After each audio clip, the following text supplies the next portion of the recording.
Hello students, you know the color of the clear sky is blue.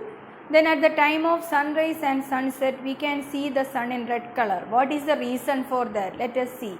Okay, the reason is scattering of light. Spreading of light by minute particles in a medium is called scattering. Here you can see a particle here. This is the ray of light. Okay, incident ray, what will happen? It will scatter into different directions. That is called scattering of light. Or we can say that is a change in the direction of light on striking an obstacle like dust particle or water droplet, all these things. That is scattering of light. The color of the scattered light depends on the size of the scattering particle. In dispersion, we studied for the red color least deviation and for the violet color most deviation there. That time I told you about the wavelength. For red color, wavelength is more there, and for that violet color, wavelength is short. Here, if the scattering particles are very fine particles, what will happen means the short wavelength light will scatter.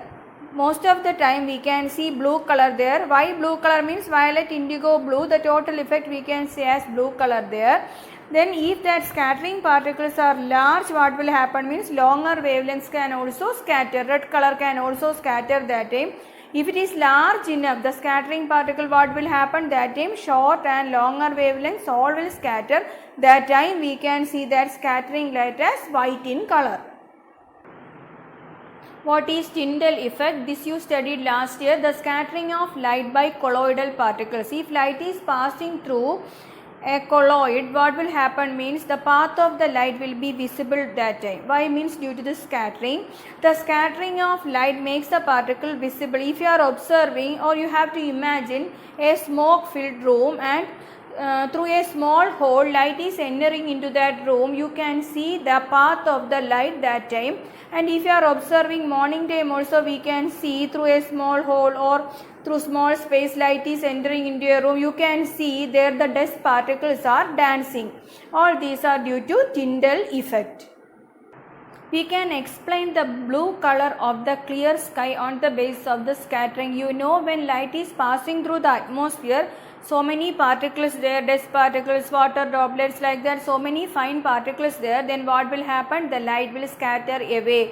So a fine particle there also, it can scatter shorter wavelengths such as blue, violet, indigo, like that. We will say that as blue only at the blue end of that spectrum. So here what will happen? At first the blue color will scatter there, and we can see that will enter into our eyes, and we can see the sky as blue in color. Can you imagine if our earth has no atmosphere, what will happen? Earth has no atmosphere means that sky will be dark. Why means if atmosphere not there, scattering is not possible. You can see red color sun at the time of sunrise and sunset, and white color sun at noon time. What is the reason? Here you can see at that morning or evening time, at the time of sunrise and sunset, sun is near to the horizon, and the rays have to travel through a long distance to reach at the observer's eye. Here what will happen means, I told you, in atmosphere so many particles there, that time what will happen? The shorter wavelengths will scatter away, and after that what will happen means the longer wavelength light, that is a red color, that can only reach to our eyes, and we can see that sun as red in color. Then in noon time, here you can see the sun is overhead, that time it has to travel through shorter distance comparing to the morning and evening time, and here a less amount of blue color only scattering that time. Due to that we can see that in white color. Students, look at here. You can see an experimental setup. This will help you to clear the concept of blue color of sky and the red color of the sun at sunrise and sunset. Here you can see, yes, that is source of white light. Here you can see a lens, a converging lens. Why we are using this lens here? For making a parallel beam of light. Light from the source entering into this lens, what will happen? you can see parallel rays are coming out. Then here you can see a transparent glass tank full of water. Then these rays are passing through this water tank. Then here you can see a hole in the cardboard. This is a cardboard, a circular hole in that cardboard. Cardboard there means this you know that is opaque and light cannot pass through that, but here a hole there, so through this light rays can pass.